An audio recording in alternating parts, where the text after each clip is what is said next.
Tari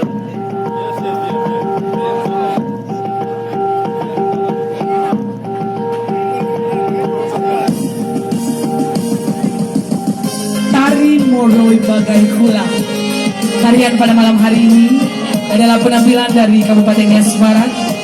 Tarian kreasi yang memadukan tarian Nias Barat, diantaranya Maina Maru, khas dari Kepulauan Hinako, Polaya Semu dari Lahumi, Tari Moyo dan Tari Maina yang merupakan khas Kepulauan Nias.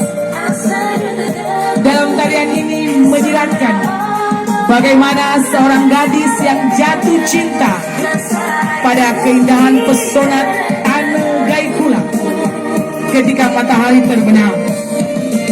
Dan juga tarian ini merupakan wujud kebanggaan gadis-gadis Gaikula akan pesonanya bumi Gaikula.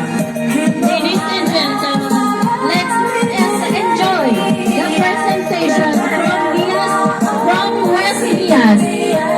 Tari Moroy Bagai Kula is a local modern dance from West Nias, which is combined with some traditional dances with its Maina Maru, Moyo dance, and Polaya Saibu. This dance expresses how a girl falls in love with herself